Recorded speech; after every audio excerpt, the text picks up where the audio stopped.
আসসালামু আলাইকুম। আজকে আমি বেগুন দিয়ে অনেক মজা করে আমি মুখরোচক একটা নাস্তা বানিয়ে দেখাবো। সম্পূর্ণ ইউনিক এই নাস্তা রেসিপি। আমি বেগুন ধুয়ে পরিষ্কার করে এরকম করে কেটে নিচ্ছি। তারপরে আমি সিদ্ধ করব, লবণ আর হলুদ সামান্য পরিমাণে পানি দিয়ে ঢেকে রাখছি।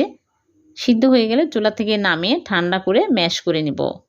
তারপরে উপরের স্কিনগুলো আমি এইরকম করে তুলে ফেলে দেব।